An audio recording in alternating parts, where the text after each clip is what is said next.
Y esta cadena conurbana de comunicación y cultura, en conjunto con este programa, con este Fingiendo Demencia que va hasta las 4, este año se propone algunas charlas para poder pensar tanto la situación social como política de la actualidad en este año tan particular que además es electoral, ¿no? Tenemos que marcar esa situación. Y particularmente este año la revista de estudios sobre cambio estructural y desigualdad social del Instituto Gino Germani de la Universidad de Buenos Aires publicó un trabajo de 2 investigadores de nuestra universidad, la Universidad Nacional de General Sarmiento. La investigación, titulada Diferenciación social y perfiles políticos ideológicos, el área metropolitana de Buenos Aires en un contexto de derechas globales, fue llevada a cabo por el doctor en Ciencias Sociales, Santiago Nardín, quien también es docente de esta universidad, en conjunto con Verónica Maceira, que tenemos la suerte efectivamente hoy de contar con ella aquí en los estudios. Ella es doctora en Ciencias Sociales por la Universidad de Buenos Aires, magíster en Ciencias Políticas y además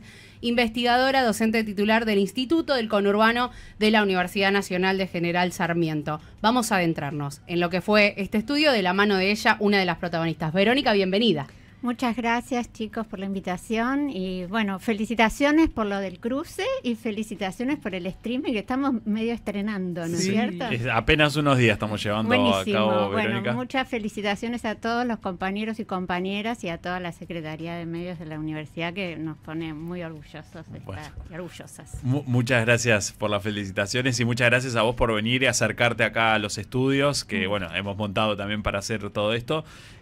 Muchas gracias por eso, Verónica. Y preguntarte a simples palabras, ¿de qué se trata esta investigación? ¿Cuál es el objetivo que quisieron llegar con esta investigación? Mira, nosotros esta investigación un poco es un cruce, dado que estamos en el tema de cruces, de dos como intereses que se juntan. Uno, por supuesto, tiene que ver con tratar de entender el avance, digamos, electoral, la confluencia electoral de posiciones más radicales de derecha, ¿no es cierto?, de derecha más profunda, como sería el triunfo electoral de La Libertad Avanza.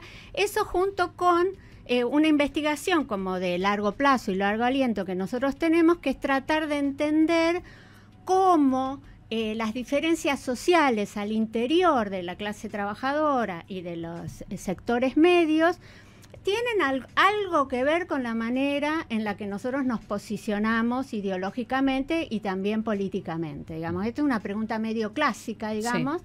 Sí. Bueno, y en la confluencia, digamos, de estas dos cuestiones, es que viene esta investigación que, como bien decía Cami, trata de entender los perfiles político-ideológicos entre los trabajadores y entre los sectores medios y cómo esto se articula con este resultado electoral. Esa es un poco la idea general, digamos, de esta investigación. ¿Y con qué se encontraron ahí? Si uno piensa en perfiles de trabajadores de clase media, ¿qué cosas fueron las que más llamaron la atención, Verónica? Mira, a mí me gustaría... Bueno, primero vamos con eso. Sí. Ok. Nosotros justamente una de las cuestiones que tratamos de ver es esto, ¿no? De la diferenciación y su relación con los perfiles político-ideológicos. Para eso nosotros vamos a tener en cuenta como distintas cuestiones, porque, digamos, para observar siempre tenés que definir qué es lo que vas a estar viendo, ¿no? Entonces tomamos ciertas características que son un poco, digamos, como clásicas cuando uno piensa, ¿no?, en el avance de las ideologías de derecha. Entonces, una de las cuestiones que tomamos es, bueno, cómo se posiciona la gente respecto de la desigualdad social, o sea, las políticas, ¿no es cierto?, respecto de la desigualdad social, del papel del Estado en eso. Otra de las cuestiones que vemos o que estuvimos viendo tiene que ver con los niveles de punitivismo, es decir, cómo la gente, cuán importante, digamos, es la cuestión delictiva, por decirlo de alguna manera, y cuáles son las soluciones que se proponen, ¿no? Entendemos por el punitivismo esas soluciones rápidas que por supuesto, dan cuenta de la complejidad que tiene el tema, pero también como que proponen soluciones, digamos, como no de fondo y que, digamos, clausuran, ¿no? Un debate más profundo. Entonces, esa es otra de las dimensiones que vimos, y otra de las dimensiones en las que nos centramos bastante tiene que ver con cuestiones de agenda bastante importantes, digamos, tanto para las derechas como también para el progresismo y las izquierdas, que son el feminismo y las cuestiones de los derechos humanos, ¿no? Entonces, bueno, un poco a partir de esas dimensiones tratamos de armar los perfiles, digamos, que veíamos en los trabajadores y las trabajadoras y los sectores medios.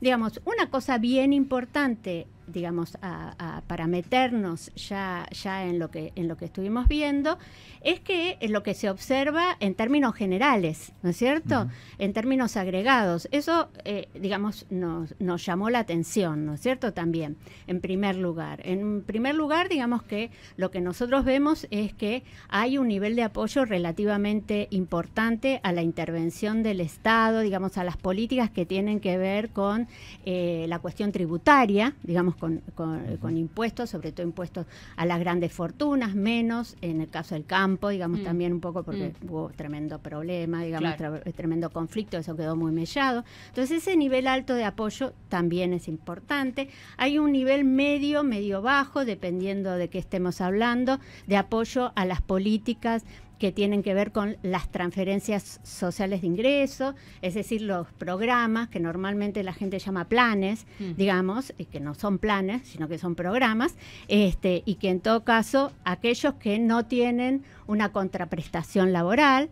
Y después también lo que encontramos son niveles medio altos en el área metropolitana de punitivismo y también niveles medio altos y altos de apoyo a los derechos de las mujeres y de muy alto apoyo a la igualdad de derechos de las disidencias y diversidades sexuales, como querramos conceptualizarlo. Además de un apoyo muy importante a las cuestiones de derechos humanos.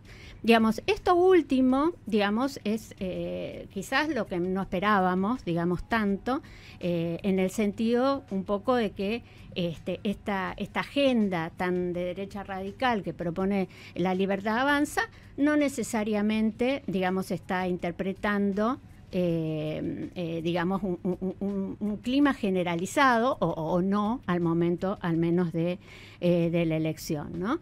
Y este apoyo, digamos, tanto a la igualdad de género, como a las cuestiones de derechos humanos, lo que también llama la atención es que es bastante transversal.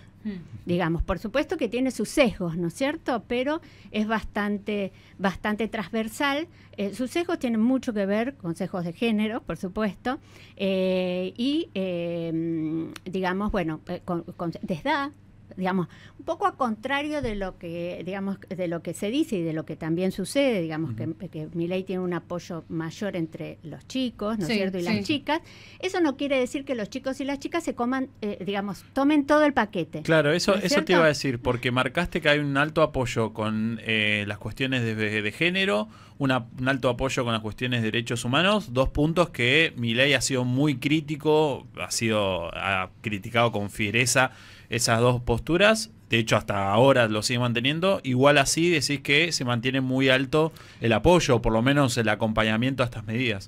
Esta medición es una medición que nosotros hicimos, nosotros no hacemos, digamos, encuestas electorales, nosotros hacemos estudios cada tanto, ¿no? Además, que buscan otra cosa, digamos, que tienen que ver con esto de establecer relaciones más finitas para entender. Esta encuesta nosotros la hicimos entre la primera y la segunda vuelta. También hicimos otra a nivel nacional después de la segunda vuelta, pero efectivamente en ese momento lo que nosotros encontramos es esto, con lo cual, digamos, es bastante anticlima, digamos, de lo que se espera. En ese sentido, a mí me parece que está claro que Milei se equivoca, digamos, cuando piensa que por ahí un apoyo electoral que tiene que ver, que podemos en todo caso después ir a esto, que tiene que ver con cuáles eran las condiciones, desde mi punto de vista, claro, ¿no? Claro. Tiene que ver con cuáles eran las condiciones estructurales, digamos, perdón, en el momento de la elección y también las opciones políticas que se presentaban, que es un apoyo, digamos, en ese momento, es un apoyo, digamos, a una agenda, Exacto. que es una agenda realmente, como sabemos, muy conservadora a nivel global en todos estos puntos, ¿no? Bueno, un poco también eso es lo que vimos con la marcha tan importante, digamos, de orgullo antifascista y demás. Pero bueno, no me... La universitaria también pensaba, ¿no? La Como universitaria también. claro. También nosotros tenemos una... El voto no permite todo, podríamos llegar a decir, ¿no? Que el voto no implica el acuerdo cerrado con cada una de las cuestiones, o por lo menos es lo que esboza parte del estudio que hiciste con Nardín, Vero. Sí. Y también nosotros hicimos otro estudio más grande que, digamos, de todo el país y vemos ahí, digamos, que hay un conjunto de cuestiones como las que vos estás señalando, Cami, de apoyo, digamos, a la universidad pública, de apoyo a la salud pública, de apoyo, digamos, con todos porcentajes de aprobación del 80-90%, digamos, que son derechos, digamos, que la gente asume como adquiridos y que sigue sosteniendo ese apoyo, digamos, ¿no? Uh-huh. Ahí marcabas vos que esto, ¿no? De alguna forma, votantes de Milei, o por lo menos no compraron toda la agenda, todo el paquete, ¿no? De lo que proponía Milei. Ahora, igual, ¿cómo se entiende que Milei pudo captar justamente a este público, a pesar de que no compartían toda la agenda del mileísmo? Bueno, ahí, digamos, un poquito lo que el estudio trata es de ver despacito todo, ¿no? Una cosa es lo que uno ve en general, otra cosa es, digamos, cuando empezás a ver cuáles son los núcleos duros, ¿no es cierto?, que sostienen uno y otro voto, ¿no es cierto?, y cuáles son esos perfiles que se van armando, ¿no? Por supuesto que el gobierno de La Libertad Avanza también tiene, y es un poco lo que tratamos de mostrar en el trabajo, tiene bases sociales, ¿no es cierto?, sólidas, en el sentido de que hay segmentos, perdón, dentro de la clase trabajadora y de los sectores medios que apoyan, digamos, por ahí no la agenda, digamos, antifeminista y antiderechos humanos, pero sí el resto de las orientaciones, digamos, y hay otros sectores que apoyan fuertemente lo que podrían ser medidas de oposición. Un poco esa sería la idea del estudio, ¿no? Poder estar viendo cuáles son, y es un poco digamos, la riqueza que nos permite esta encuesta. En principio, lo que nosotros encontramos en términos de, digamos, un poco para ir al final del cuento, pero si después quieren... vamos, sí, yo voy a volver, pero volvemos, te dejo avanzar. ¿Sí? Volvemos, ¿no? Pero un poco para hacer como una imagen, que los oyentes y ahora también los que nos ven puedan estar siguiendo. Nosotros lo que vemos es que la estructura social, digamos, ¿no? Sí. Es como una especie de espacio donde hay segmentos en los cuales Milei se basa, ¿no es cierto? Digamos, la oposición se basa, ¿no es cierto? Se hace fuerte, y después otros segmentos que están como disputados, ¿no? Como si fuese el TEC, ¿no? Un poco esa es la idea. Entonces, en los segmentos en los que Milei se hace fuerte y es muy consistente, son los segmentos autónomos, digamos, es el cuentapropismo. Es un cuentapropismo que tiene bajos niveles de calificación, vamos a decir, que tampoco tiene mucho capital. El cuentapropismo de oficio, ¿no es cierto? El cuentapropismo que tiene un pequeño negocio, pero que no contrata no contrata trabajadores y trabajadoras. Esa especie de parte de la clase trabajadora que no es asalariada, ¿sí? Pero que tiene, digamos, o un oficio o que ya accedió a un muy pequeño un auto, no es un taxi, un Uber, digamos, todo esto. Bueno, ese es el segmento donde Milei se hace fuerte, ¿sí? Okay. Y el segmento donde la oposición se hace fuerte es por un lado, el segmento más marginalizado, ¿no es cierto?, que serían aquellos que no logran ser incorporados a la producción, como por ejemplo los desocupados, las personas que tienen programas de empleo, las trabajadoras en casas particulares. Ahí el peronismo, fundamentalmente, que tiene redes históricas, estamos hablando además nosotros situadamente, ¿no es cierto?, en el área metropolitana de Buenos Aires, o sea, en el conurbano, ahí es donde el peronismo se hace fuerte, y también el peronismo y el progresismo se hace fuerte en los asalariados del Estado, profesionales y en menor medida técnicos, ¿sí? Entonces, estas son como los lugares, ¿no es cierto?, donde Las hacen bases, base. ¿no? Sí, claro. Y por otro lado, tenemos Juntos por el Cambio, ¿sí?, que es una derecha que tiene sus diferencias con La Libertad Avanza y fundamentalmente tiene sus derechas sus diferencias en cuanto a sus bases sociales, porque se hace fuerte justamente en los autónomos y, digamos, calificados, ¿sí?, los profesionales liberales, ¿sí?, en los pequeños empleadores, y también, en menor medida, en los asalariados profesionales. Sí, ¿no? ahí, Verónica, justo que marcabas esto, lo de Juntos por el Cambio, y que estamos en un terreno electoral en el cual puede haber, no se sabe si va a haber una unión del PRO o de La Libertad Avanza. ¿Hay conexiones en estos perfiles? Sí, sí, por supuesto. En relación a estos perfiles, el perfil, digamos,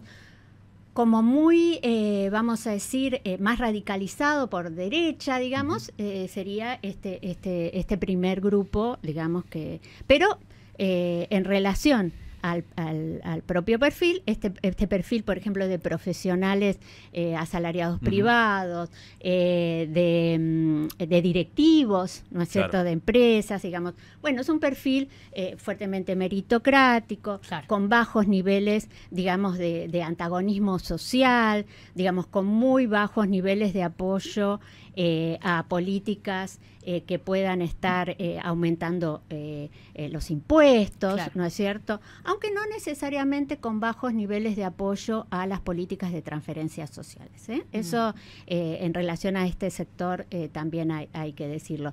Entonces, digo, son perfiles más matizados en relación a estos primeros que estamos hablando. Y después, lo que no es para nada menos importante, digamos, los sectores que están más en confrontación, en el sentido más disputados, son los sectores de la clase obrera tradicional, que digamos que un poco el perfil es 50-50, sí. Digamos, mucho más, digamos, no radical, de ninguna manera, no radical en el sentido de tan fuerte, digamos, ¿no? Tienen posiciones más moderadas, pero bueno, se reparte, ahí está la compulsa electoral, que se juega de distinta manera.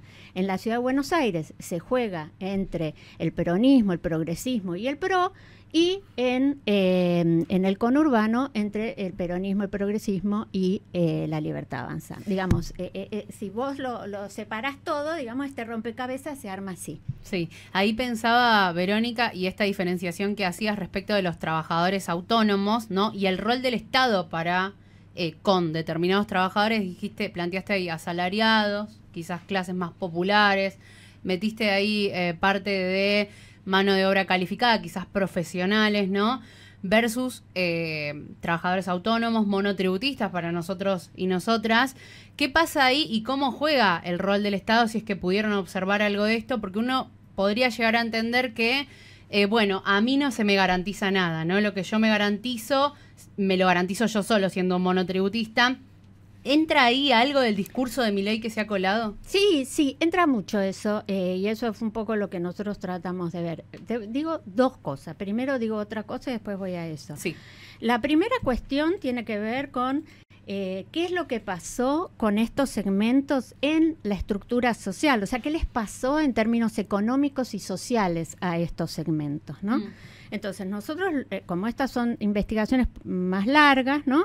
Nosotros lo que vimos es que, bueno, venimos de una doble crisis, nosotros le llamamos doble crisis, una primer crisis que fue durante el gobierno de Macri, ¿no es cierto? Claro. Donde justamente lo que pasó fue que hubo como un debilitamiento de los segmentos formales de la clase trabajadora. O sea, nosotros ahí perdimos clase trabajadora formal que a duras penas se había estado recomponiendo durante la década larga kirchnerista, ¿no es cierto? Claro. Entonces ahí nosotros perdimos clase trabajadora formal. ¿Y qué crece? Crece justamente estos segmentos que estamos diciendo, ¿no? Los trabajadores autónomos que tienen algo de oficio, algo de capital o nada, ¿sí? Claro, claro. Bien, entonces estos fueron los que crecieron. ¿Qué pasa? Después viene la pandemia. La pandemia es otra crisis que tiene otro origen, ¿no es cierto?, que lo conocemos bien.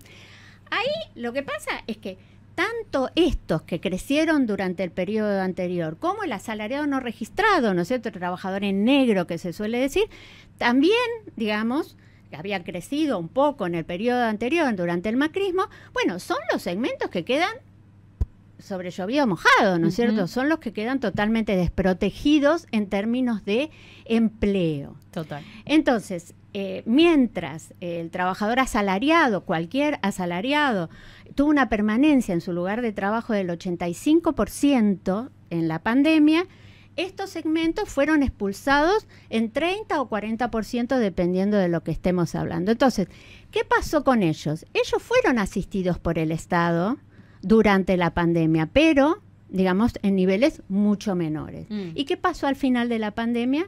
Bueno, por supuesto, estas protecciones por parte del Estado se retrajeron, ¿no es cierto? Sí, Más sí. o menos eran 40%, alcanzaban a toda esta población, pasan a ser un 5%, Sí. ¿no es cierto? Según los estudios que nosotros hicimos. Y bueno, esto también, digamos, tiene que ver con las condiciones de estos segmentos, ¿no es cierto? Además de la retracción total de toda la discusión respecto de la asistencia universal del Claro, Estado claro. en relación a estos segmentos, ¿no? Entonces, bueno, estos son segmentos que efectivamente, digamos, socialmente están como mucho más a la deriva, ¿no es cierto? Porque no tienen ni un gran capital, ni una profesión, digamos, y por otro lado no tienen, digamos, las condiciones de protección que tiene un asalariado registrado, ni la asistencia del Estado, como bien decía, o la protección más activa del Estado, como tienen, por supuesto, los trabajadores que están en programas que ya están en programas de empleo, ¿no? Totalmente.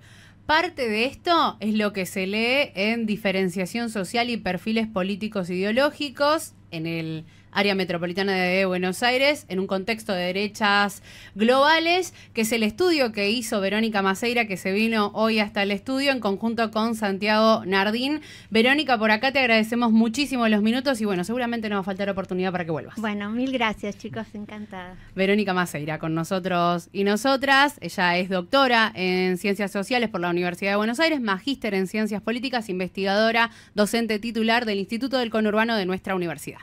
Fingiendo. Demencia. De hecho, nosotros nos gustaría que las universidades sean mejor. Yo vengo de un futuro apocalíptico para evitarlo. Loquito lindo.